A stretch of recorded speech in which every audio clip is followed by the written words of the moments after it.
Yes એકેડમીમાં આપ સૌનું સ્વાગત છે મિત્રો।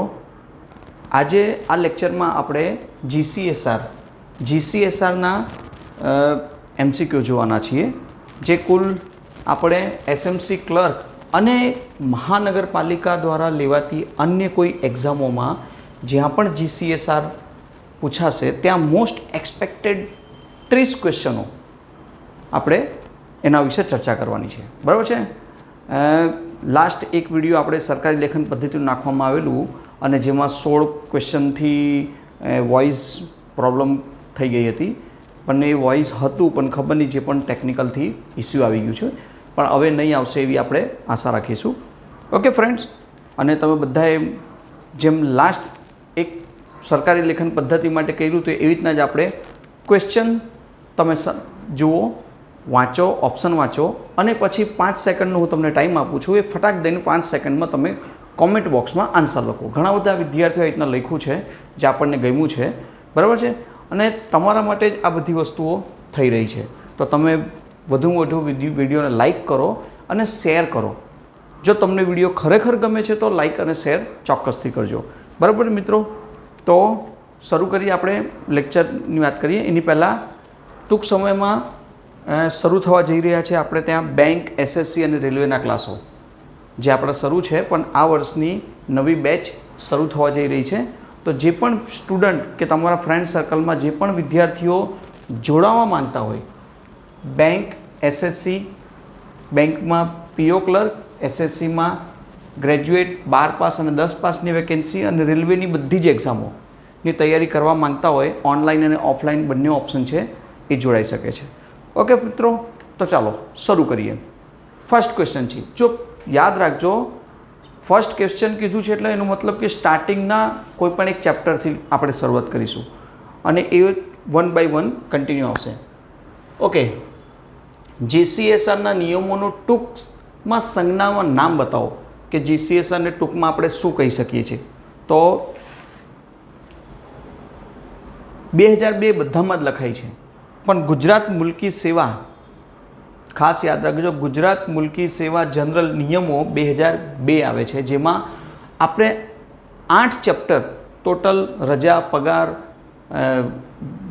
આપણે હોમ એલાઉન્સીસ વાત કરીએ, રહેઠાણવાળું, પછી વાહન વ્યવહારવાળું, એવા કુલ ટોટલ 8 પેન્શન, બરાબર છે, પછી રજા ઉપર પણ ચેપ્ટર છે। તો આપણે પગારથી, આપણે જે નોકરી કરતા હોઈએ છીએ, નોકરીને લાગતા વળગતા જેટલી પણ એનાથી લાગે છે એવા 8 ટોપિક ઉપર આપણે આના ઉપર ચર્ચા થાય છે। ઓકે, જીસીએસઆરના નિયમો ટૂંકમાં શું કહેવાય છે, તો જીસીએસઆરનો ફૂલ ફોર્મ છે ગુજરાત મુલ્કી સેવા જનરલ 2002નો નિયમ મુજબ, બરાબર છે, જેમાં સમજૂતી આપવાની હશે તેમાં સમજૂતી પણ તમને જોવા મળશે, બરાબર મિત્રો। તો ચાલો, જીસીએસઆર નિયમોનો અર્થઘટન અંગે પ્રશ્નો ઊભા થાય તો કોને પૂછવામાં આવશે? કોણ એવો વિભાગ છે કે જ્યાં પણ જીસીએસઆરને કંઈ પણ સમસ્યા ઊભી થાય તો આન્સર આપી શકે? તો એ છે કાયદા વિભાગ। જીસીએસઆરને કોઈ પણમાં નિયમોના અર્થઘટનમાં કોઈ પણ સમસ્યા આવે તો કાયદા વિભાગ હંમેશા તમારી સામે આગળ રહેશે। ઓકે, ક્વેશ્ચન નંબર 3, નિયમોમાંથી છૂટછાટ આપવાની સત્તા કોના હાથમાં છે? નિયમોમાં જે પણ પ્રકારની છૂટછાટ આપવી હોય, તો ભાઈ સરકારી એમ્પ્લોયની વાત થાય છે તો સરકારી એમ્પ્લોય માટે રાજ્યપાલ, સરકાર, મુખ્યમંત્રીને મુખ્ય સચિવ, સરકાર આવશે આન્સરમાં। કોણ આવશે? સરકાર। જો બહુ નાનો વિડીયો હશે, આપણે એ પ્રમાણે કંઈ સમજૂતી નથી આપતા, પણ જેટલું આપવાનું હશે એટલું આપીશું અને સ્પીડમાં ભગાવીશું કે જેનાથી તમે વ્યવસ્થિત એને એમસીક્યુ કરી શકો। નાણાં વિભાગની પૂર્વ સંમતિ વિના છૂટછાટ આપી શકાય નહીં?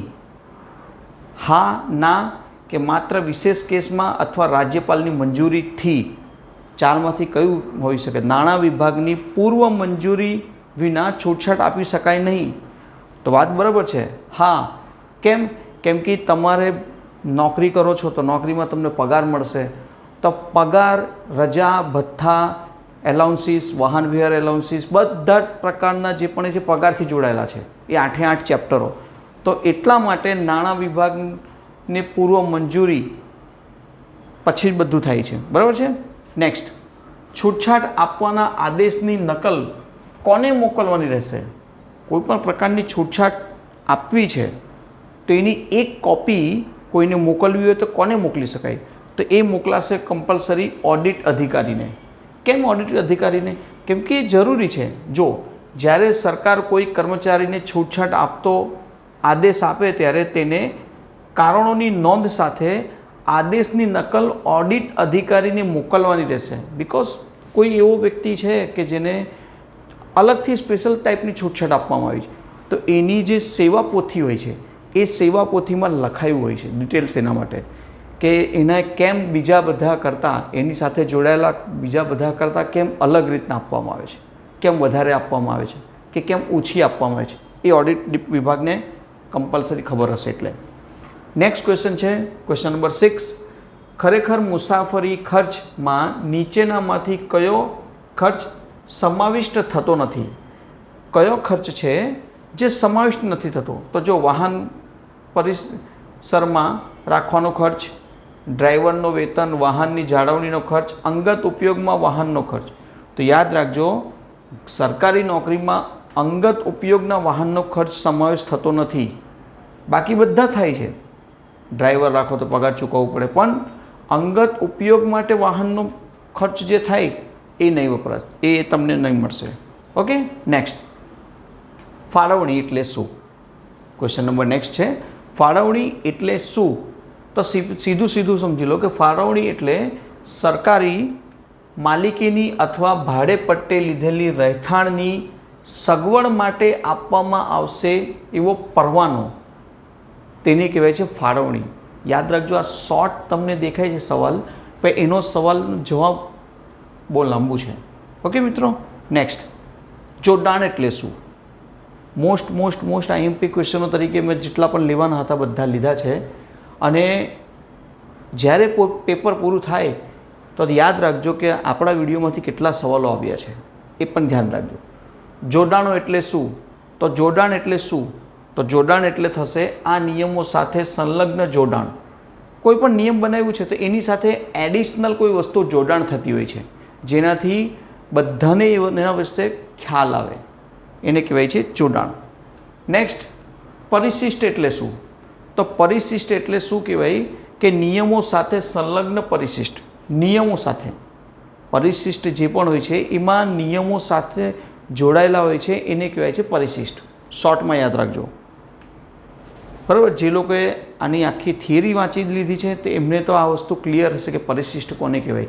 પણ વન લાઇનર તરીકે તમને પરિશિષ્ટ કહું તો પરિશિષ્ટની પરિભાષા બહુ મોટી છે, સમજાવી નહીં શકીએ હમણાં, બટ તમે MCQ તરીકે યાદ રાખી શકો છો. Next question number 10. નિમણૂક સત્તાધિકારી કોને કહેવાય? તો નિમણૂક સત્તાધિકારી એટલે અપોઇન્ટમેન્ટ, નિમણૂક કરવાવાળો વ્યક્તિ. બરાબર છે. તો એ આવે છે સરકારી કર્મચારીની નિમણૂક કરવા સક્ષમ સત્તાધિકારી. સરકારી કર્મચારી જે કોઈ નિમણૂક કરતો હોય છે એ પણ કોઈ એની પાવર હશે એની પાસે તો જ નિમણૂક કરી શકશે, બાકી બધા નિમણૂક કરી શકશે નહીં. આ એક યાદ રાખજો. નેક્સ્ટ ક્વેશ્ચન, ઓડિટ અધિકારી કોને કહેવાય? અરે સિમ્પલ છે, આપણને ખબર છે કે ઓડિટ અધિકારી એટલે કે હિસાબ કિતાબ મેળવનાર. તો જો જિલ્લા વિકાસ અધિકારી નહીં, મુખ્ય હિસાબી અધિકારી કહી શકો છો પણ નહીં આવશે. વિભાગીય સચિવ એ તો કદી નહીં આવશે. તો ઓપ્શન નંબર આવે છે એકાઉન્ટન્ટ જનરલ દ્વારા નિમણૂક ઓડિટ અધિકારી. એકાઉન્ટન્ટ જનરલ દ્વારા, જો ભારત સરકારના એક એકાઉન્ટન્ટ જનરલ દ્વારા નિયુક્ત અધિકારી ઓડિટ અધિકારી કહેવાય છે. બરાબર છે. આ ખાસ. નેક્સ્ટ, સંવર્ગ એટલે શું? સંવર્ગ એટલે જુદા એકમ તરીકે મંજૂર કરાયેલ સેવાઓનો કોઈ ભાગ. સંવર્ગ એટલે જુદા એકમ તરીકે મંજૂર કરાયેલ સેવાઓનો કોઈ એક ભાગને આપણે સંવર્ગ કહીશું. જો મિત્રો છેલ્લે સુધી 30 જ ક્વેશ્ચન છે, તમને લાગે છે તો એ સ્પીડમાં પણ જોઈ શકો છો તમે, ના નથી, પણ તમને ધ્યાનથી જો સમજવું હોય તો તમે આ વિડીયો જોઈ શકો છો આરામથી. ઓકે. વધુમાં વધુ 15 થી 20 મિનિટનો વિડીયો છે. આપણે આ પ્રમાણે આ પાર્ટ 1 છે, પાર્ટ 2, પાર્ટ 3, પાર્ટ 4 જેટલું બનશે એટલું જલ્દી આપણે તમને એક્ઝામની પહેલાં મળી જશે. નેક્સ્ટ, વળતર ભથ્થુમાં શું સમાવિષ્ટ થાય છે? તો વળતર ભથ્થું એટલે આપણને પગાર મળે, પગારની સાથે સાથે જે એડિશનલ ભથ્થાઓ મળતા હોય છે એના વિશે ચર્ચા કરે છે. તો જો એમાં શું આવે છે, વિશિષ્ટ સંજોગોમાં ફરજ બજાવવા માટે આપવામાં આવતું ભથ્થું. વિશિષ્ટ સંજોગો મતલબ કે ફિક્સ નથી. હવે તમે નોકરી કરવા બેઠા છો, તમે એઝ અ ક્લર્ક જોડાશો, હવે કોમ્પ્યુટર તમને આપી દીધું તો એક ભથ્થું એડિશનલ થયું. એની સાથે સાથે અન્ય કોઈ એવું કામ આપી દીધું કે તે તમારા વિભાગથી અલગ છે તો એ એડિશનલ ભથ્થું મળ્યું. તમારે એક ઓફિસથી બીજી ઓફિસે જવાનું છે તો વાહન વ્યવહાર ભથ્થું મળ્યું. ઘરેથી તમારું ઘર દૂર છે ને આવવા માટે એક નિયમ પ્રમાણે વાહન વ્યવહાર ભથ્થું મળે છે તમને, બરાબર. તો આ બધા જ ભથ્થાઓની વાત કરે છે. જરૂરી અંગત ખર્ચને પહોંચી વળવા માટે આપવામાં આવતું ભથ્થું. શું કહેવાય? જરૂરી અંગત ખર્ચને પહોંચી વળવામાં તે આપવામાં આવતું ભથ્થું, એને શું કહેવાય છે? અંગત ભથ્થું કહેવાય છે. નેક્સ્ટ ક્વેશ્ચન છે, ફ્લેટ રેટ રેન્ટ શું કહેવાય? બરાબર છે. ફ્લેટ રેટ રેન્ટ એટલે શું? તો સિમ્પલ છે. રેટ રેન્ટ તમને કહી દઈએ કે સરકારી રહેઠાણ માટે કર્મચારી પાસેથી વસૂલ કરવામાં આવતું માસિક ભાડું. જનરલી ફ્રી હોય છે, પણ અમુક લિમિટથી વધારાનું તમને મળી ગયું હોય તો તમને એનું પે કરવું પડે છે. જેમ સરકારી રહેઠાણ માટે કર્મચારી પાસેથી વસૂલ કરવામાં આવતું ગુજરાત મુલકી સેવા સરકારી રહેઠાણ મકાનોનો વસવાટ નિયમો 2002 મુજબ વસૂલ થતું ભાડું હોય છે. બરાબર છે મિત્રો. ક્યારેક વિડીયો છે ને, એક ખાસ સૂચના આપી દઉં, ક્યારેક video yes academy Gujarat exam, ડિસ્ક્રિપ્શનમાં એની લિંક છે. યસ એકેડમી ગુજરાત એક્ઝામમાં પણ અમે મૂકીએ છીએ, તો તમે આ બંને ચેનલ સબસ્ક્રાઈબ કરી લેજો. સર્ચ મારજો અથવા તો નીચે ડિસ્ક્રિપ્શનમાં ડિટેલ્સમાં લખેલી છે, એની ચેનલને સબસ્ક્રાઈબ કરી લેજો. જેમાં ગુજરાત એક્ઝામની એટલે આ બધી જ એક્ઝામોનો વિડીયો એમાં પણ પડ્યા હશે તમે. ઓકે, કોઈ દિવસ આ ચેનલ પર વિડીયો ના આવે તો પેલા ચેનલ પર વિડીયો હશે, તમને એની ડિટેલ્સ હમણાં મળી જશે. નેક્સ્ટ, રજા એટલે શું? બધાને ખબર છે રજા એટલે શું. તો સિમ્પલ છે, રજા એટલે રજાથી આપણને કેટલી બધી બેનિફિટ મળે છે અને શું નથી મળતું એ તમને જાણ મળશે. એક ચેપ્ટર છે આપણે આ GCSRમાં રજા નામનું. ઓકે, તો આન્સર આવે છે સક્ષમ સત્તાધિકારી દ્વારા ગેરહાજર રહેવાની મંજૂરી. રજા એને કહેવાય કે જે તમારે રજા કરવી હોય તો મન ફાવે તેમ રજા નહીં પાડી શકશો. તમારે એડવાન્સમાં જો રજા બુક કરાવો છો તો અલગ, વેલ એન્ડ ગુડ. એના માટે એક અરજી લખવાની હોય છે જે ફિક્સ ફોર્મેટ છે, એ ફોર્મેટ પ્રમાણે તમે રજા લઈ શકશો. ઓકે, તો option number B. Question number 16, ધારણાધિકાર એટલે શું? ધારણાધિકાર એટલે સરકારી કર્મચારીનો હક કે જેના દ્વારા તે પદને કાયમી રીતે ધારણ કરી શકે. ધારણાધિકાર, બરાબર છે. તો સરકારી કર્મચારીનો હક અને જેના દ્વારા તે પદને કાયમી રીતે ફિક્સ કરીને બેઠો હોય છે કે નહીં, હવે હું પરમાનન્ટ અધિકારી છું. આપણે ગુજરાત સરકારમાં હોય છે કે SMCમાં 3 વર્ષનું છે, ગુજરાત સરકારમાં 5 વર્ષનું છે. 5 વર્ષ પછી તમને પરમાનન્ટ કરે છે, તો SMCમાં 3 વર્ષ પછી તમને પરમાનન્ટ કરવામાં આવશે. તો આ વસ્તુ જે જોવા મળે છે એ આ સવાલ બતાવે છે તમને. નેક્સ્ટ, માઇલેજ ભથ્થું શું કહેવાય? બહુ સિમ્પલ છે. માઇલેજ ભથ્થું એટલે તમને જોવામાં આવશે કે બાઇક, કાર, એ માઇલેજની વાત કરવામાં આવે છે. તો જો મકાન ભાડું માઇલેજથી નથી આવતું, શિક્ષણ ભથ્થું, પેન્શન માઇલેજથી લાગતું ઓળખતું નથી. સામે આવે છે મુસાફરી દરમિયાન થયેલ ખર્ચ માટે મળતું ભથ્થું. ક્યારેક કેવું હોય છે કે મુસાફરી, તમારે સરકારી કામથી મુસાફરી કરો છો અને એમાં તમને માઇલેજ ભથ્થું મળતું હોય છે. તો ઓપ્શન નંબર શું આવશે? બી. 18 નંબર, મહિનો એટલે શું?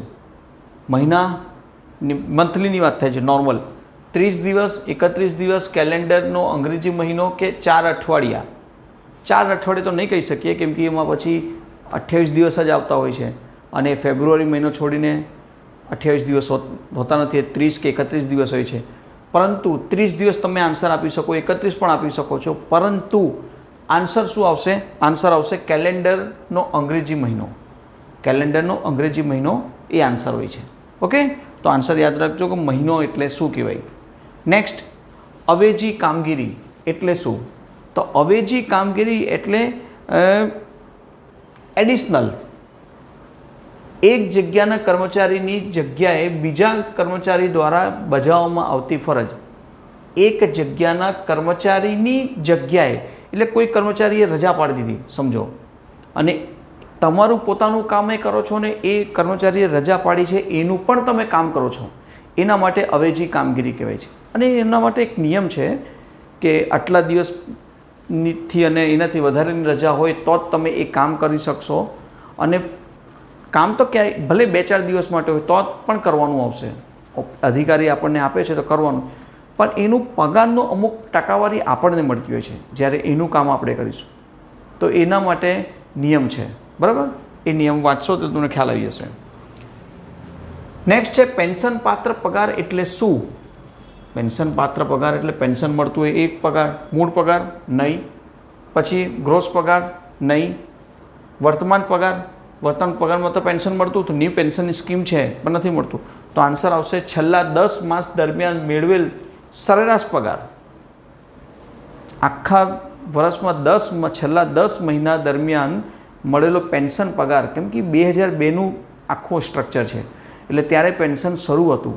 આજે જોવા જાઓ તો આને બદલવું જરૂરી છે, કેમ કે નવા પેન્શન સ્કીમ પ્રમાણે આ નથી કામ આવતું. પણ સવાલ પૂછાઈ શકે છે પેન્શન પાત્ર પગાર એટલે શું? તો છેલ્લા 10 માસ દરમિયાન મેળવેલ સરેરાશ પગારની વાત કરે છે. ઓકે, નેક્સ્ટ, રજા કોની વિવેક બુદ્ધિ હેઠળ આપવામાં આવે છે? સિમ્પલ છે, રજા કોણ આપશે તમને? તમે જાતે રજા લઈ શકો છો? નહીં, રજા તમારો અધિકાર નથી. તમે બોલો કે ના મારો અધિકાર છે રજા લેવાનો અને તમે આપશો. કશે એવું નથી લખ્યું જીપીએમસીમાં જીસીએસઆરમાં કે તમને રજા તમારો હક છે. પગાર મેળવવું, નોકરી કરવું તમારો હક છે, પણ તમે રજા મેળવવું હક નથી. મન ફાવે ત્યારે રજા લઈ શકો એવું હક કશે નથી. એના માટે એક નિયમ છે. આ રજા નામનું જે ચેપ્ટર આવે છે જીસીએસઆરમાં એ વાંચો એટલે ફૂલ ડિટેલ્સમાં તમને ખબર પડે થિયરીમાં. ઓકે, તો આના માટે શું છે કે રજા કોના વિવેક બુદ્ધિ હેઠળ આપવામાં આવે છે? તો સક્ષમ અધિકારીના બુદ્ધિ હેઠળ આપવામાં આવે છે. એને ખબર હશે કે કયા સંજોગોમાં કઈ રીતના તમારે રજા આપવાની છે. નેક્સ્ટ, રજાની માંગણી હક તરીકે કરી શકાય. રજાની માંગણી હક તરીકે કરી શકાય. મારો હક છે રજા લેવાનો, આપણે હમણાં જે ચર્ચા કરી, અને તમારે રજા મને આપવી જ પડશે. જબરદસ્તી તમે કરો છો સરકારી એમ્પ્લોય તરીકે અને ઉપલી અધિકારીને, તો નિયમ છે ના, રજાની માંગણી તમારો હક નથી. એ કશે મૂળભૂત અધિકારો નથી. આપણે મૂળભૂત અધિકારો અને ફરજો હોય છે ને એના જેવું અધિકાર નથી. ઓકે, તો યાદ રાખજો, રજાની માંગણી હક તરીકે કરી શકાશે નહીં કે મારો હક છે એમ રજા લેવું. સંજોગો જ હોય છે, બધાની જરૂરત હોય છે, મેડિકલ આવી છે કે કોઈ પ્રસંગ છે તો એ સંજોગોમાં તમને રજા મળે છે, એ એગ્રી. નેક્સ્ટ ક્વેશ્ચન નંબર 23, 120 દિવસથી વધુ ન હોય તેવી રજા માટે સામાન્ય રીતે શું કરવામાં આવે છે?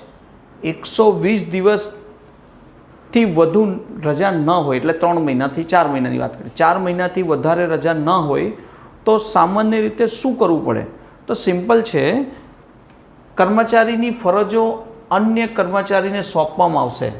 તમે 120 દિવસ અને એની અંદરની રજા પાડો છો તો તમારું કામ કોઈએ તો કરવું જ પડશે. તો તમારું જ્યારે કામ કરવામાં આવશે તો એને પગારનો થોડોક હિસ્સો આપવો પડે છે. એ તમે જ્યારે નોકરી પર લાગશો ત્યારે તમને ખબર પડશે કે એને 5% 10% જ મળે છે, એનાથી વધારે નથી મળતું. મિનિમમ 5% અને મેક્સિમમ 10% જ આપવામાં આવે છે સેલેરીનું. એ કેવી રીતના આપવામાં આવે છે તમે જ્યારે અંદર જોડાશો, વાંચો છો તો તમને ખબર પડશે. આ રજા નામના ચેપ્ટરમાં આ વસ્તુ આવે છે. નેક્સ્ટ ક્વેશ્ચન, સળંગ રજાની મહત્તમ મુદ્દત કેટલી? તમે નોકરીમાં લાગી ગયા, ગુજરાત સરકાર હોય કે પછી મહાનગરપાલિકામાં હોય, અને આ 4 ઓપ્શનમાંથી કહેવામાં આવે છે કે સળંગ રજાની મહત્તમ મુદ્દત કેટલી? તમે રજા મૂકી દીધી, હું કેટલા વર્ષ સુધી રજા કન્ટિન્યુ રહી શકું છું? નોકરી મારી રહેશે, પગાર નહીં મળશે, પણ હું નોકરી મારી ફિક્સ છે, કોઈ કારણોસર મારે થઈ ગયું છે કે મેડિકલ સમજો કે જે વોટ એવર, તો આન્સર આવશે 5 વર્ષ. તમે સળંગ 5 વર્ષ સુધી રજા લઈ શકો છો. અને એનો ઘણા બધા એવા એમ્પ્લોય છે કે જે રજા લેતા હોય છે. ક્વેશ્ચન નંબર 25, રાજ્ય બહારની સેવાઓમાં રહેલ કર્મચારીને વધુ સમયગાળાની રજા કોણ મંજૂર કરી શકે છે? રાજ્ય બહારની સેવા, હવે આપણે મહાનગરપાલિકાનું ભણીએ છીએ તો આમાં નથી આવતું, પણ GCSR ગુજરાત રાજ્ય માટે લાગુ પડે છે અને એમાં આવતા મહાનગરપાલિકા, નગરપાલિકા જેટલા પણ કર્મચારીઓ છે બધાને લાગે છે. એટલા માટે આ સવાલ છે કે રાજ્ય બહારની સેવાઓમાં રહેતા કર્મચારીઓ વધુ સમયગાળાની રજા કોણ મંજૂર કરશે? તો સિમ્પલ છે, એના માટે કર્મચારીની બદલી મંજૂર કરનાર સત્તાધિકારી બદલી કરે છે તો બદલીની સાથે સાથે એના માટેની એ ઓપ્શન પણ પ્રોવાઈડ કરતા હોય છે. આ યાદ રાખજો, બદલી મંજૂર કરનાર સત્તાધિકારી જે બદલી કરશે એના હાથમાં જ એ બધી વસ્તુ સત્તા હોય છે. નેક્સ્ટ, જો વિડીયો ગમે તો લાઈક કરજો ને સબસ્ક્રાઈબ કરજો, ચેનલને બતાવજો બધાને. મહેકમમાં ઘટનાને કારણે છૂટા કરાયેલ હંગામી કર્મચારીઓની નોકરીમાં તૂટ કેટલા દિવસથી વધુ ન હોવું જોઈએ? એટલે મહેકમમાં ઘટાડાને કારણે છૂટા કરાયેલ હંગામી કર્મચારી નોકરીમાં કેટલા દિવસથી વધુ હોવી જોઈએ નહીં? તો સિમ્પલ છે, 15, 20, 30, 45. આન્સર ઓલમોસ્ટ આવશે 30 દિવસ. ઓકે, આ યાદ રાખજો, 30 દિવસ. સવાલો GCSR છે, આફ્ટર જોબ પછીની બધી આ સેવાઓ છે જે જનરલી આમ જનતાને કશે નથી કામ આવતું, પણ નોકરી પછીની સેવાઓમાં આ બધા સવાલો આવે છે. નેક્સ્ટ છે, રજા માટેની અરજમાં શું દર્શાવવું જરૂરી છે? રજા માટેની અરજમાં શું દર્શાવવું જરૂરી છે? તો રજાની મુદ્દત લંબાવી આપવા માટેની અરજ, હવે સમજો કે તમે લીધી છે 10 દિવસની રજા અને કોઈ કારણોસર મારે રજામાં હજી 4 દિવસની રજા વધારવી છે, તો તમારે પહેલાં તો હાજર થવું જરૂરી છે. હાજર થાઓ એ જ દિવસે પછી રજા વધારવા માટે ફરીથી એપ્લાય કરો અને રજા મળે છે, બરાબર છે. પણ એમને તમે રજા લઈ શકશો નહીં. ઓકે, તો આ શું આવશે? રજાની મુદ્દત લંબાવી આપવા માટેની અરજ. નેક્સ્ટ 28 નંબર, ખાસ કારણોસર કર્મચારીની મળવાપાત્ર રજાની ગણતરી કરી કેટલી મુદ્દતની કામચલાઉ રજા મંજૂર કરી શકાય? કામચલાઉ રજા જો મંજૂરી આપવી હોય તમારે તો કેટલા દિવસની આપી શકો? તો સિમ્પલ છે, કામચલાઉ માટે તમે 60 દિવસથી વધુ નહીં, 60 દિવસની અંદર તમે આપી શકો છો કામચલાઉ, 60 દિવસથી વધુ નહીં. યાદ રાખજો, ખાસ કારણોસર કર્મચારીને મળવાપાત્ર રજાની વાત થાય છે. ઓકે, મેડિકલ હશે તો મેડિકલ સર્ટિફિકેટ પ્રોવાઈડ કરશે, કે અન્ય કોઈ મેરેજ રીઝનથી જે પણ રીઝન હશે એ રીઝન પણ એમને પ્રસ્તુત કરવું પડશે, પછી જ રજા મળે છે. 29 નંબર, કયા કર્મચારીની રજા મંજૂર કરવામાં આવશે નહીં? એવો કયા કર્મચારી છે કે જેને રજા મંજૂર થતી જ નથી? બહુ બધા એવા હોય છે કે જેમને રજા જરૂરત છે પણ રજા મળતી નથી અને રજા પાડે છે, તો પછી જે પણ કાનૂની કાર્યવાહી થતી હોય છે કાયદાકીય એ થાય છે, પ્લસ એમને પગાર પણ કપાય છે, બરાબર. તો છે, જેને નોકરીમાંથી બરતરફ દૂર અથવા ફરજિયાત નિવૃત્ત કરવાનો નિર્ણય થયો હોય એવા કર્મચારીઓને રજા મંજૂર આપવામાં આવશે નહીં. સપોઝ કે કોઈને ટ્રાન્સફર કરવામાં આવ્યું છે, ચાલો ટ્રાન્સફર છોડી દઈએ, કોઈને નિલંબિત કરવામાં આવ્યું છે, બરાબર, અને એ હવે રજા પર ઉતરવા માંગે છે તો નહીં થશે, રજા કન્ટિન્યુ થશે. ઓકે, ક્વેશ્ચન નંબર 30, આપણે 30 MCQ લીધું છે. છેલ્લો ક્વેશ્ચન છે, તબીબી મંડળના અધ્યક્ષ કોણ હોય છે? તબીબી મંડળ, તબીબી પરથી યાદ આવે છે કે હોસ્પિટલાઇઝની વાત કરીએ, ડૉક્ટર તરફની વાત કરીએ, તો તબીબી મંડળના અધ્યક્ષ કોણ હોય છે? તો સિમ્પલ છે, મુખ્ય સચિવ આવતું નથી, આરોગ્ય સચિવ, જિલ્લા કલેક્ટર. પહેલાં તો B અને D તો નીકળી ગયા, તમને જો ન સમજ પડે, સિવિલ સર્જન અથવા વરિષ્ઠ પ્રાધ્યાપક. એટલે તમારે તબીબી મંડળ એટલા માટે કેમ કે ત્યારમાં જ્યારે પણ મેડિકલ સર્ટિફિકેટ કે કોઈ પણ વસ્તુ લો છો તો આમની પાસે જવું પડે છે. સપોઝ કે તમે જેમની પાસે સર્જરી કે કોઈ કરાવી છે તો એ ડૉક્ટરનું પ્રમાણપત્ર એક લેવું પડે છે, અને એક વરિષ્ઠ એમનો પણ આમનો પણ એક વરિષ્ઠ હોય છે, એમનું પણ એક સર્ટિફિકેટ લેવાનું છે. એવા 2 સર્ટિફિકેટો તમારે આપવાનો હોય છે. તમે જો મેડિકલ લીવ પર જાઓ છો તો તમારે પહેલાં તો સર્ટિફિકેટ જમા કરવું પડે છે મેડિકલનું, કે હું મેડિકલ માટે રજા લેવી છે. અને નોકરીમાં જોડાવવું છે તો તમે એકદમ વ્યવસ્થિત થઈ ગયા છો એનું પણ એક સર્ટિફિકેટ એડ કરવું પડે છે પાછળથી, કે નહીં હવે આ વ્યક્તિ વ્યવસ્થિત છે, સ્વસ્થ છે, નોકરી કરી શકે છે, એનું પ્રમાણપત્ર વરિષ્ઠ અધિકારી આપે છે મેડિકલમાં. બરાબર છે મિત્રો? તો આ હતા આપણા ફર્સ્ટ લેક્ચર GCSRનું.